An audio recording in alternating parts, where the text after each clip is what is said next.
Welcome to Mark Bajerski YouTube channel.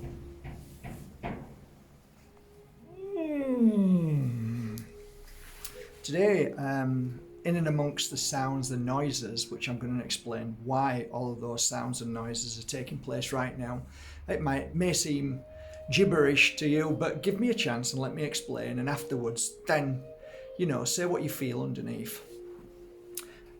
My name is Mark Bajerski, and at 38 years old, organically I became a healer and a psychic. And I found a tree, and that tree was an olive tree. And without even realizing, every night I used to go to the olive tree, sit down and just relax. Unbeknown to me, the phone rings and I pick it up, and a lady was on the other end who I knew very well. She said, "How are you tonight, Mark?" I said, "A bit tired." She says, "What have you been doing?" I said, "Been doing my psychic and healing work. Had about 8 customers today. It's been very busy. I'm exhausted." "Well, my dear, you need a tree." And I'm like, "What do I need a tree for?" "Well, the shamans. When you become a shaman, the shaman has an agreement with a tree that every time they give healing, that the tree would absorb that healing and sometimes, at times, die for that shaman." And I went, "I'm actually on my tree right now. I'm sat on my tree." And she says, "Well, what could be more beautiful than it being a natural process?" And I went, wow. So I wrote about that in one of my books, the first book I wrote, which is called Diary of an Accidental Psychic. The reason why I make this today is because part of my journey of reading for thousands of people, I recall one particular man who came to me with his wife from South Africa. They'd just acquired a piece of land, and they laid down on my table some photos of this land. And they asked me, "Could you tell me what you think about this land?" And the first feeling I got was a connection to the land, and a very beautiful whisper that came forward and said, "This land is sacred land, and it feels as if somebody's going to desecrate this land and it's going to go very wrong." That's what came out of my mouth. After that session, a few weeks, months maybe later, I had a phone call from this couple, but it was the man who was on the phone. And I remember him saying, "I wish we'd have listened to your advice." And I said, "Why?"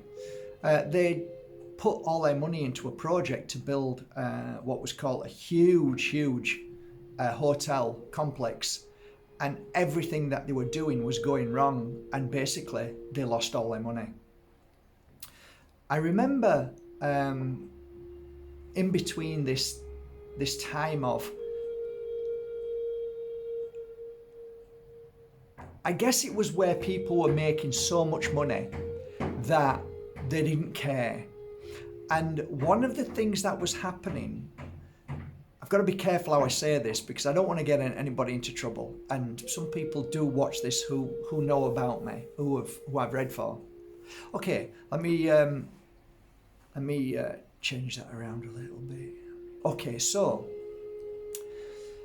there are certain things that you can do to Mother Earth that can cause it great harm.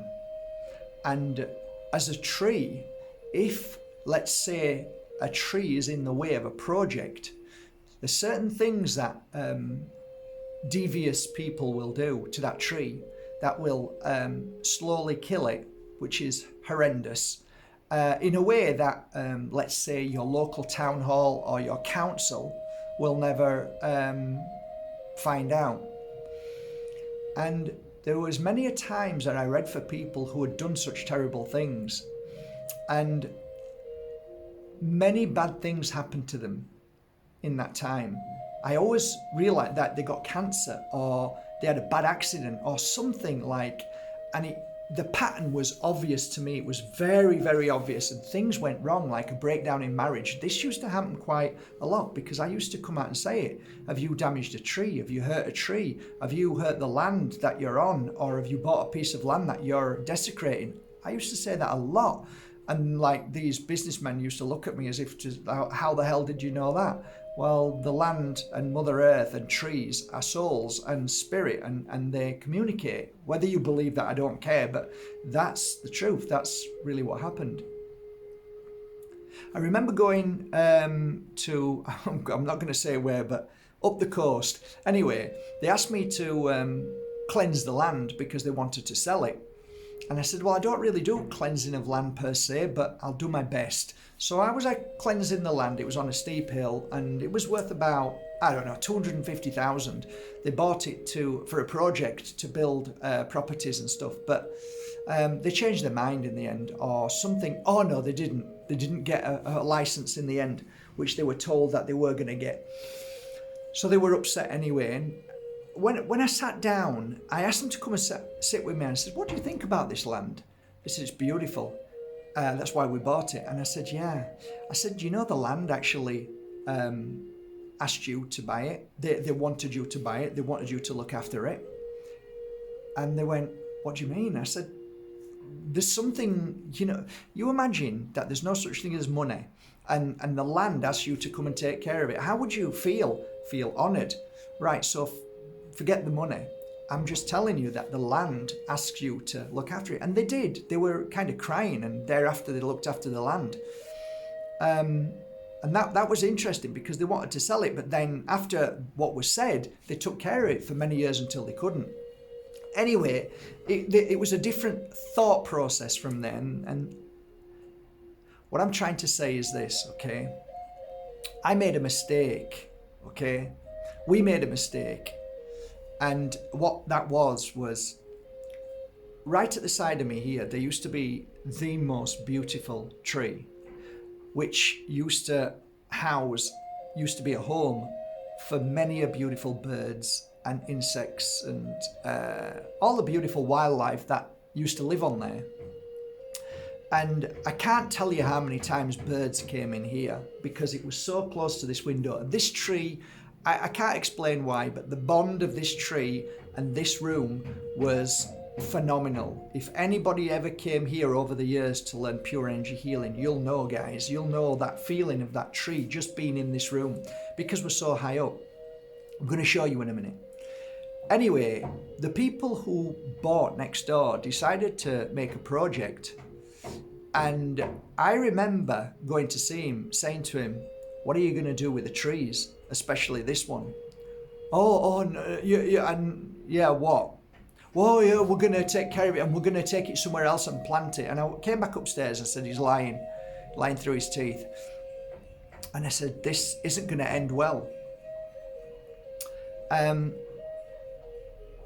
The day came that they started cutting the tree, cutting it all, and we went downstairs and we said, what are you doing? Oh, no, we're just making it smaller so that we can move it. We're going to move it up here. We're going to move it further up. My mistake was not to say something. I didn't say anything. But when my partner came up here and I said, you know, this project, which may take 1 year, a year and a half, 2, it's never going to happen. It's going to maybe take forever. It's going to fall apart and everything's going to go wrong. It's been years and years now since they started this project. The tree that they put up there, which they didn't give a shit about, is dead now. And every time I see him, I just look at him and say, how's it going? And he looks more depleted every time I see him. So basically now, everything's going wrong. The people who are building it, everything's going wrong. The house there are suing him. The other house up here are suing him for all the damage that they're causing. Basically, everything's going wrong. And you can hear them banging now, but it's like years and years and years. And the toll of draining energy of everything going wrong, you can see it, that you can clearly see that there's a pattern here. Now, I'm partly to blame because I didn't fight hard enough, which I should have done. But part of me was saying, just go with the flow. It's all as it should be. No, I should have told him, if you cut this tree down, everything's going to go wrong. That was my mistake. And because of that, I have to endure that noise every day, which means that I very rarely can make videos And most of all, what I have to endure is the suffering of that beautiful tree being taken away from all of us, because we all benefited from it. So this is just 3 or 4 stories. I could tell you maybe 20, 30, 40 stories if I started tuning into more of the stories, that what people did to trees that backfired, or let's say you could call it karma. I just say that if you do harm, then it's going to affect you in so many ways. It really is. It's like being nasty to people. It's going to affect you tenfold. So, do trees have souls? Yes, they do. Can you kill them? Yes, you can. Does it affect you? Always. So, to anybody who's thinking about cutting down a tree, if you don't deal with this in a way like Japan deals with it, which means that they excavate if there's no other way, and they wrap the roots in a bandage, and then they take it to a sacred place and spend time and effort in treating that tree like it's like you and me. If you don't do that, and you're just thinking, I'm going to do this just to make money, I guarantee you that the chances are that what you thought was going to be an easy build, an easy task, or even if it did, I believe that there will be repercussions in a spiritual effect, whether it's your life, whether it's your relationship, whether it's your health. And I'm not here to be nasty. I'm just here to tell you what I saw over the years, which is a pattern which is very powerful. So be kind to Mother Nature and be extra kind to trees. Have a great day. Food for thought.